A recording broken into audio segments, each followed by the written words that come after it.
The noise is here and I'm pumped. Nothing like another reason to rush and crush the enemies unfortunate enough to be in my path as I gun for those oh so beautiful P ranks. Except for, I guess, harnessing my inner crocodile and doing the best I can to protect the enemies and spare their lives as opposed to that.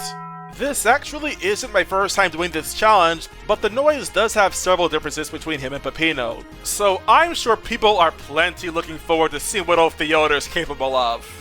Like last time, all I care about is what adds to your combo counter. I will separate the kills for level elements like John and Stupid Rats from regular enemies like Forknuts and Cheese Limes though. With that all said and done, it's high time to get this film rolling. Lots of Johns to crush as we make our way through the first level of the game, and it's funnily enough the only forced kill we have to see here. Actually, the noise sees several levels where we can get through with only one forced kill on Pillar John. There isn't anything to say as we march towards the Purple Palooka, but once he's toppled over, pizza time begins, and we're tasked with rushing back to start before Pizza Face comes for our Wonder Tart. Theoder's Noisies and Noisette are here to fill the roles of Gustavo and Mr. Stick meanwhile, and encouraging us to slow down more than we already have to, as approaching parts of the level at bad times, we'll see them crush the enemies we want to keep alive. A couple popular hotspots exist, the room just before Pillar John and the room just before the exit. For the former room, you need to be aware of the area just on the right of the center of the leftmost platform, while the latter room, you can use the background John had as a visual cue to keep enemies clear of that area. Past those 2 points of interest, this is an easy level and an easy 5 toppings to grab. Something you'll find out over the course of this video is that a lot of the time, you're unable to proceed without donning a transformation or some type of weapon and striking the unlucky rodents barricading the way forward out of your way. Since rats are elements of the level we're not just intended but required to defeat to get anywhere, this naturally will increase the number of deaths we see in our toppin' shopping spree rather quickly. There's also a rat blocking out the tomato toppin'. Normally I wouldn't think twice about skipping it in favor of a more difficult toppin', but the reality is for the noise, you really don't have much in the way of choice for which toppins you don't want to skip. You see, we have to collect a total of at least 86 of the total 95 toppins we find throughout the game's various levels to climb up the tower and challenge the bosses as we advance to then fight the final boss. 95 total toppins minus the minimum 86 we need to get means we can only ignore 9 toppins for the whole game, and a good number of levels later on in the game have toppins that require multiple enemies to be killed. You might be asking then why we're killing an optional enemy for a toppin given that? Well, the answer is surprisingly simple. Of the toppins that require multiple enemies to be killed, several of them are literally impossible to avoid. And so there's less optional toppins we even consider getting because in the spirit of keeping enemy deaths low, I'm going to avoid toppins that require unnecessary corpses to be birthed into the world. Essentially, the Pizza Escape Tomato is the only optional toppin behind an enemy I'm going to get. It's worth mentioning though that there are some rats that you don't have to kill, like the rat that's after the Pillar John. You can either get the armor and break the block by stepping on it, or when using the noise, you can use this crusher jump to break it instead. This early on, we're seeing an example of a level element we're not forced to kill, and it won't be the last. As for pizza time, most noisy and noisette drop zones are fairly easy to avoid seeing enemies be caught in. The only one that's worth speaking on is shortly before the exit, and to avoid enemies dying here, you just need to head under the tunnel slowly while no enemies are on the right side of the screen. After that, you're home free, and we're able to depart from the Medieval Manor with 5 more toppins and an additional 6 kills to add to the total. Well, I guess that's one way to do it. Wow. I have no idea what just happened. That's the noisiest way to do it, I guess. A lot of the time, I find most accidental kills come from the bridge, and there's one rather deceptive spot where your noise station lies in wait. I mean, there is also the near insatiable desire to go fast, but that's par for the course. The most I can say is to take your time on the bridge and to use the enemies here as platforms to poke or jump off of, so you don't break the bridge from under you and open a way for panchers to off themselves. When pizza time is active, this is where I feel a little more comfortable going wild and speeding up, but you absolutely want to slow down the room after the one-way block. Instead of going up as soon as possible, I recommend traveling to the right side where there was formerly a rat so that you can make sure there's no enemies waiting to be dive bombed. After that, you might want to be fast about bolting out of the room because if I recall correctly, the bombs from the goblins here do have friendly fire, so don't give them the chance to kill enemies on your behalf. you can expect a minimum of 6 force kills here, but they're all lava elements like John and Rat, so technically you can say 0 if you're adamant that they should not be counted. Also, if you haven't already noticed, I'm gonna resurrect Pillar John. If, by the way, you're wondering about bosses in this challenge, defeating a boss does not increase your total kills for the game, nor do their minions. As such, we'll be ignoring them all for this video. Just don't ignore the edit I did for Pepperman because you're most likely going to want to see what Pizza Tower challenges I have in the works moving forward. Besides, subscribing is free. And if you really enjoy seeing these videos, remember, I take tips. I sure would appreciate it. I never was the biggest fan of Emerald Desert, but there is something to be said about levels where the ceiling is high, and you can just fly through them using your Crusher Jump and cancelling it with a spin. It at least makes it fairly fast, which I definitely appreciate. Sadly, it isn't a catch-all solution. When there are rats, you still have to burn them to pass them. And there are 2 rats total, so in addition to Pillar John, that's 3 that are solely lower elements. The total actually goes up to 4 though because of this tribal cheese near the beginning of the level on this neural slab of rock. When returning here during pizza time, there isn't anything you can do to my knowledge to spare it. This was barely possible with Peppino, but the noise lacks some critical attributes that will be needed. The first is he can't build up speed by scaling walls, and you're not going to reach the tribal cheese without being able to run at Mach 4. Mach 3 is just way too slow. The second is that running off platforms and holding down will see the noise spin, which kills as opposed to Peppino's dive, which merely pushes enemies out of the way. I know there are techniques that can help with picking up speed more quickly, but the only one I'm aware of is wall boosting, which would need you to be at the same elevation. We're below, so it won't do us any good. And even if we were at the same elevation, the noise can't maintain the speed outside the tornado, so we'd still be too slow, and making contact as a tornado would be lethal to the enemy. So sad as it may be, this is an additional enemy death we're forced to take. Okay, so you may want to hear this, but I actually got an additional kill with the rat blocking the pineapple topping. I didn't realize it was unnecessary to get until after completing the level, and so I ended up deleting my save file to do the level again. And alongside it, I had to redo Blood Sauce Dungeon, Waste Yard, and Fun Farm, which haven't been talked about yet. And you'll soon see why that really hurt me to do. You wanna know what's amazing about Blood Sauce Dungeon? There's actually less required kills here for the noise than for Peppino. That being said, this has to be one of the most brutal levels so far. Here's where the noise's destructive potential shows itself to be both a sweet blessing and a horrible, horrible curse. On one hand, his Crusher Jump can send enemies so high up, you can literally fish anchovies out of the way so that they can be spared and you proceed to move downwards. Not only that, but there's no hitbox on the way up, and cancelling out of it to spin into the wall will only push enemies, not kill them. That's our Theodore. He's as gentle as a mother crocodile. And I mean that as in, while he can potentially be great at protecting those he can easily crush, he's also just way too easily able to crush enemies, like holy crap. It isn't uncommon that while trying to make my way down, I'll accidentally kill enemies in my way by spinning into them like a freaking bandicoot. While the noise is a rather fun character to control, especially with muscle memory from playing as Peppino prior, that very same experience can end up becoming a handicap, as I instinctively perform actions that before would see me dash off a platform to dive and slide, while for the noise, he becomes a death tornado that kills anything that isn't already presenting an opposing hitbox. It's sad when I end up being thankful that a skill doesn't protect from damage, because I've lost count of how many times I've had an attempt be saved from not scaring the enemy. Especially when I can't disable it like I am at least able to do for the ground pound, since there is a human element to these challenges and I am prone to misinputs. Besides that, this level's the usual fare with 8 required kills, 7 of which are regular enemies. Lots of penters and anchovies seem to have a distaste for life and will charge into the lava of their own volition, so you're going to need to grab them. Doing so head-on seems to only sometimes work, but when you grab from above, it tends to work consistently, so that'd be my advice. I'd also recommend exercising caution as you travel down the dark and shadowy section of this level. Preserving the first break block will save you a lot of heartache in avoiding enemies wandering where they shouldn't. My tip on taking damage, then sliding to hurt the many pincers you'll encounter on your way through pizza time also holds up well. Most importantly though, you'll want to watch out for where enemies will spawn, because that will lead to a lot of resets more than anything. It's easy to get blindsided, especially while flying upwards. One of the worst examples is near the end of the vertical climb back up. 2 forked ice are blocking the way back up, and there's only one direction you can go. Since the noise can't scale walls forever, you have two options. Option 1 is to fly until these pesky Fortnites turn around and go from there. Option 2, which I personally prefer, is to crusher jump past the loading zone and ever so slightly tilt to the left to land, and head left to then pick up a Fortnite so you can actually keep moving.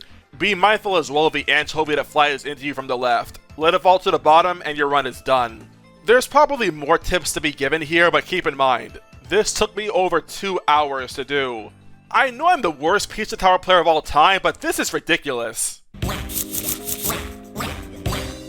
To this day, I don't understand how this level got me so flustered because in practice, it really isn't that hard. Waste Yard is short, and is one of the few levels in this challenge you can do pacifist with the exception of John. Except here, it's arguably easier with the noise since the ghost ability doesn't kill enemies upon contact unless you voluntarily dash, meaning dodging the Bandito chickens during pizza time is a breeze. You still want to minimize how often they're active for the sake of the various other enemies that are vulnerable to friendly fire of course, but that's pretty much a given. I'd also recommend avoiding having Gabagols anywhere near where Bandito chickens can land their attacks and accidentally bring upon a second death. Keep those tips in mind and you'll be just fine. Ah, Fun Farm. I do quite enjoy this level, both in general and for how few enemies are put through the slaughter. In addition to John, there are also 5 rats we're forced to plow through. Something I want to bring attention to is how Mort functions with the noise. Instead of being perked on your head, he is held like a boomerang, and you even throw him like one. His range is also deceptively long, and he'll lock onto anything he can normally target no matter how far away it is, so be sure to exercise caution. Despite this, it's fairly easy to avoid accidentally killing enemies with him. You'd probably think that the first electric potato would be a problem, but you can quite literally walk underneath it whether you're the noise or even Pepino for that matter. As far as the potato farmer near the secret treasure, you can't actually spare it because the Yoder's team has a smaller hitbox when they drop down. Barely small enough that they don't make contact. So long as you're careful about not traveling too far off to the left when leaving the secret treasure area, the farmer won't be provoked and it won't be hurt either. Goes to show that the noise's sprite isn't just for show either. Smaller sprite, smaller hitbox. Boy, this video must be all over the place, huh? Well, that happens when I go through the levels at the rate I cleared them as opposed to in order. You can expect a lot of forced kills here with the many rats you're forced to barrel through, of which there are 25 of them plus John. Speaking of the barrel, it sees the noise kill inclines and walls, which doesn't really help with kills. But at the same time, it doesn't really hurt us either. In fact, if ever I can, I prefer to just fly over enemies and the level itself using my crusher jump and spin.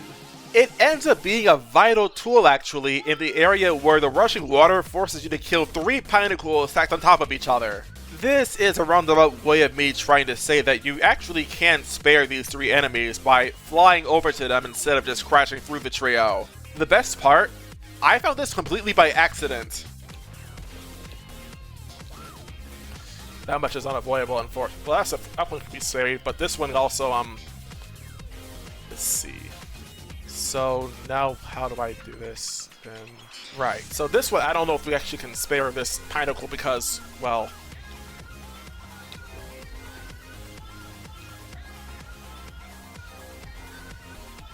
Oh, that's interesting.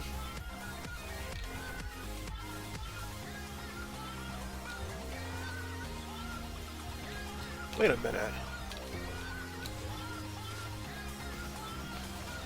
We just spared all 3 of them.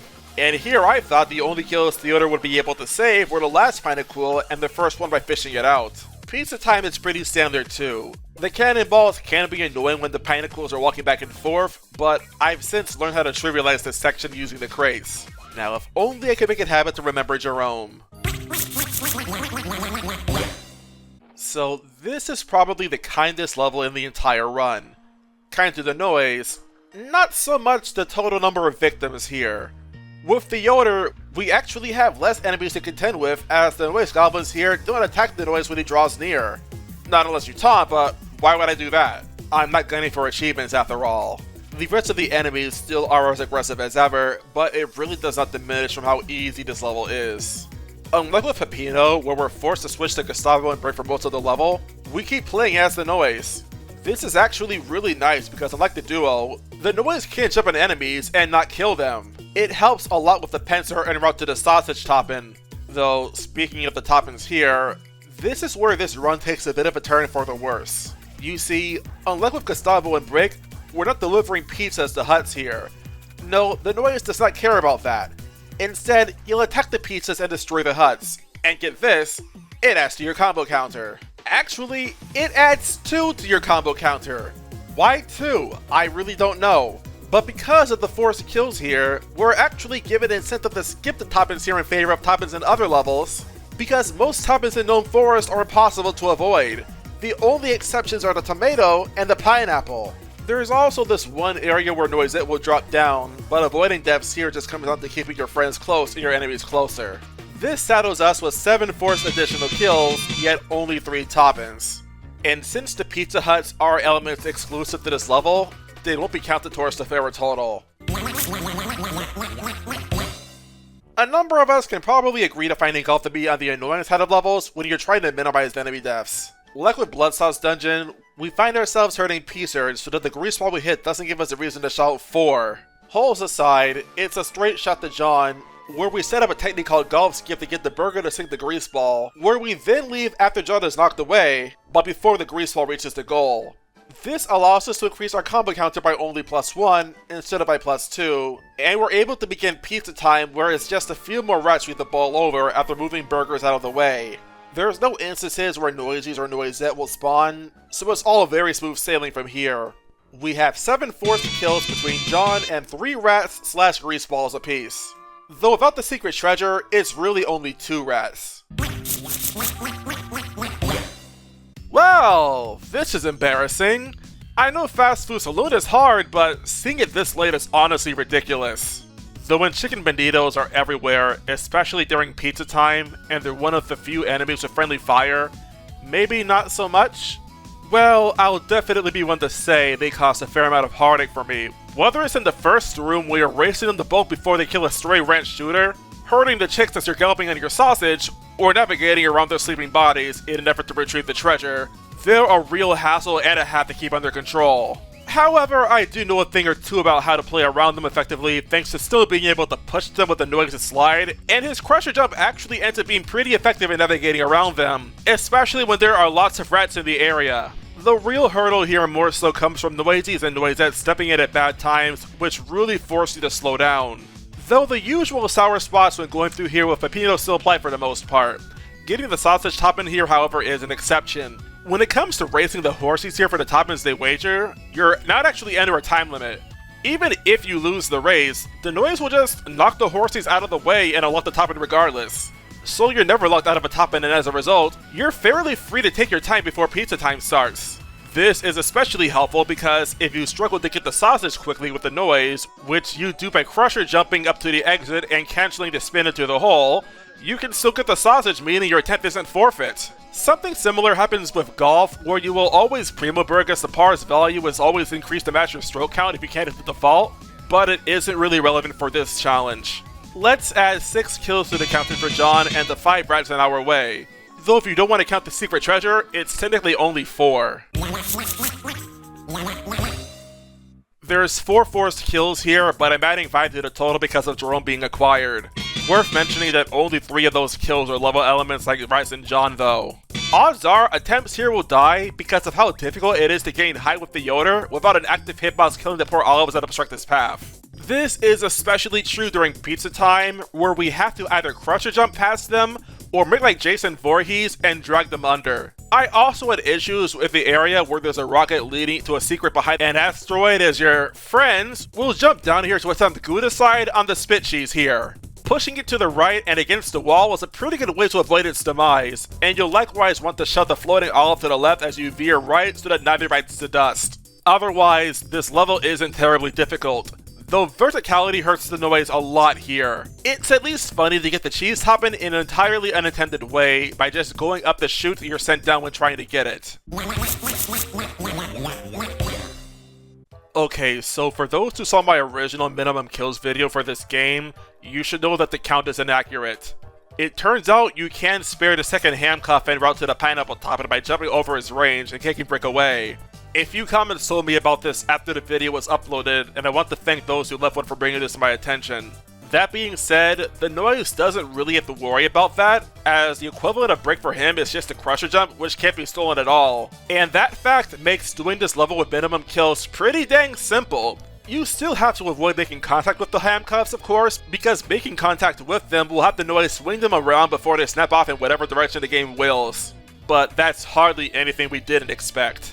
The only real annoyance here is Noisette, who has some really obnoxious drop zones in this level in particular. There's almost always enemies nearby where she tries to take her plunge. Ignoring her though, there's really only 2 required kills, with one being John. If we could spare this one shrimp thug, we'd be golden.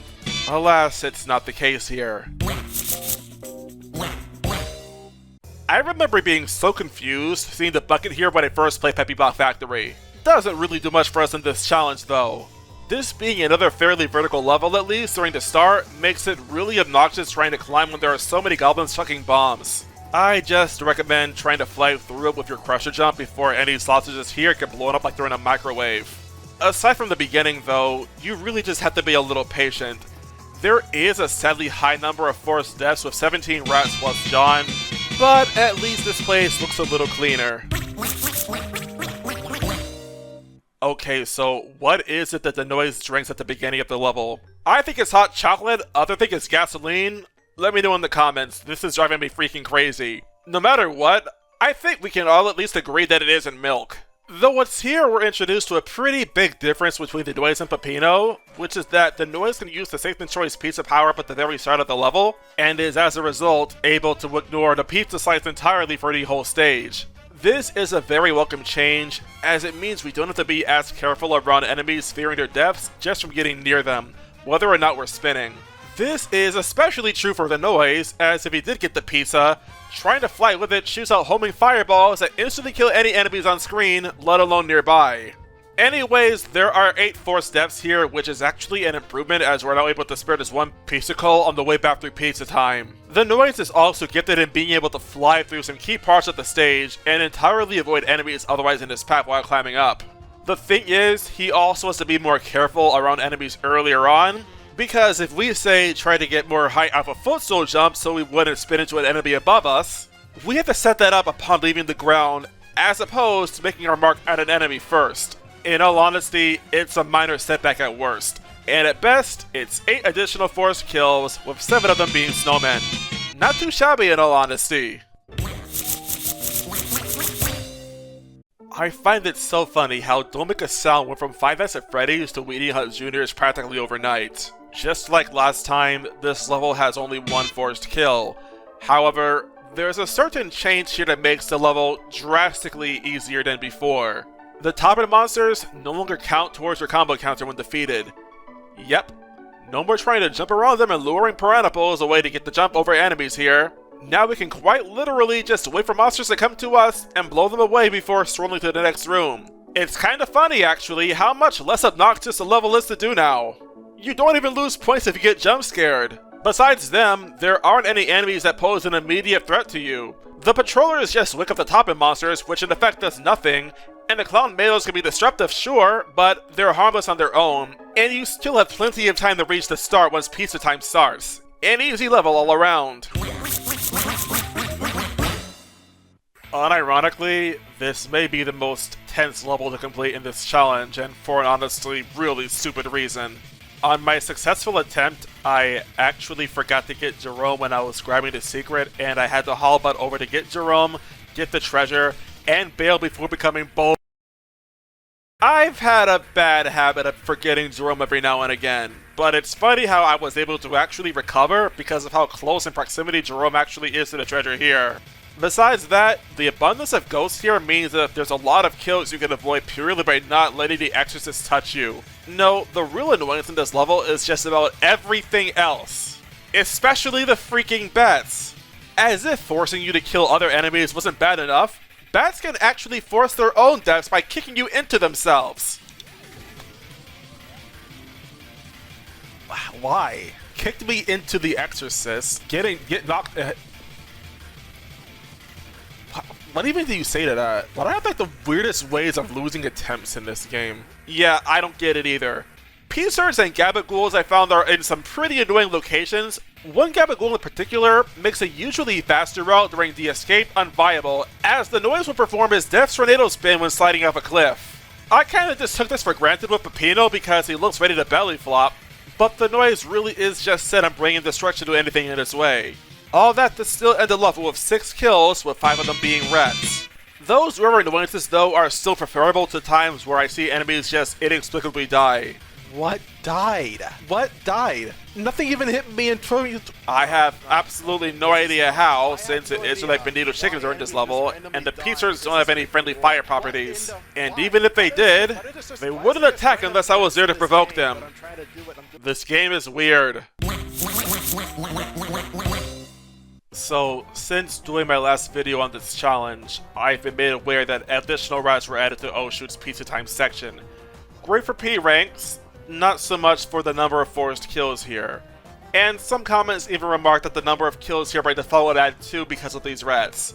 However, there's something we can do here to spare both rats, so long as we're willing to sacrifice another enemy. While rolling down a path after being covered in cheese, you can press and hold the jump button and gain height, which can see you avoid the arrow blocks intended to preserve your transformation before hitting a solid wall.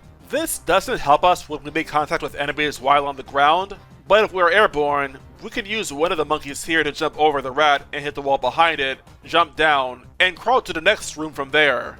It's important to clear the way of any banana peels, as they'll cancel your transformation early and void your attempt. But that can easily be done by just manipulating the peels to be close to the first rat so you can jump over it. Just make sure you don't jump too much afterwards.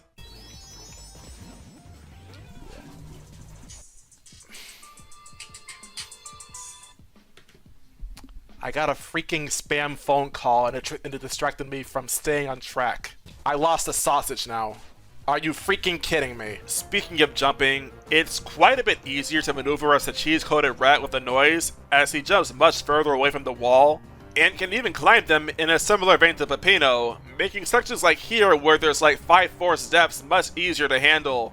Other pain points during pizza time are also just much easier than I initially gave them credit for, like the secret treasure, which you can get literally by just waiting until the monkey's banana is off screen, going through the pipe, and just doing absolutely nothing, waiting for the noise to naturally stop afterwards. Quite a bit more consistent than trying to grab and turn around, considering how often I'd skid into the enemy and kill it. The area where 2 ninja slices spawn near rushing water is also surprisingly simple to do. Unlike Peppino, the noise can surf on the water and as a result can just touch it, hold the opposite movement direction, dash forward, and grab the pizza before it can try anything. You can then just put it down, go to the second stream of water, do the same thing, and get out of dodge and then race for the finish. Just remember to keep the way forward clear, or you may find all of your hard work be for naught. That's 12 more kills, with 4 of them being from standard enemies. Though if you're someone who doesn't want to count rats for this video, I guess subtract 1 from the fair total, and instead say there's 13 kills here. I don't really have any fancy build-up here. If you're familiar with War, you know that the way this level is designed makes challenges where you have to be gentle and precise a lot harder. The time limit, the abundance of hazards that makes accidentally killing enemies incredibly easy, the often disruptive nature of the enemies, it's plain to see why this level can be so brutal. The noise having a Gatling gun that fires a spread of projectiles that travel even off screen to an extent means spacing is especially important if you don't want to accidentally kill enemies just trying to open the path forward. And yet, what probably has the greatest impact on the difficulty of this level is the fact that instead of Gustavo firing brick missiles at enemies, it's a bucket with homing properties that will take enemies out should the noise bump into it. Essentially, this level is harder, but it also means there are less forced deaths for the noise, as they're all as a result of the rats blocking the way forward.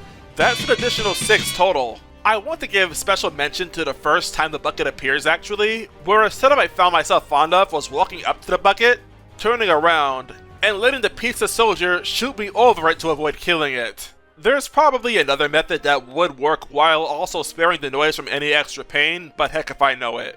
I also feel the need to mention that the forced kill in the second lab room that you see when you first enter it no longer happens, so I guess in a patch, the developers repositioned an enemy where it wouldn't be crushed or something.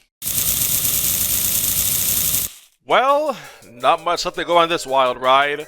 The forced kills in the Crumbling Tower of Pizza include John, a greaseball, and unfortunately stationed Pinnacle, and 4 stupid rats scattered around the way down.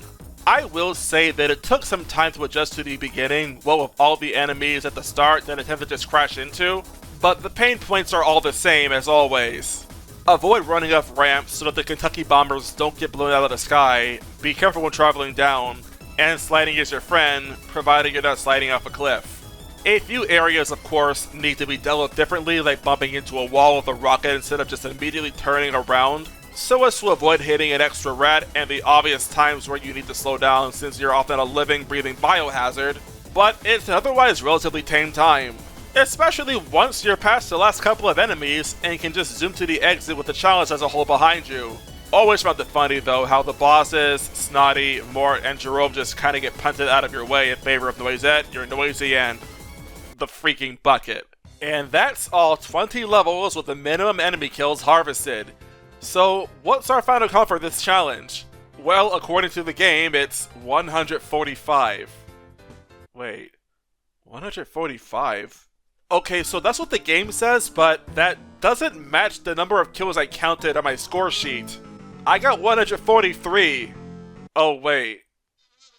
Well, that explains half the discrepancy. But does it really?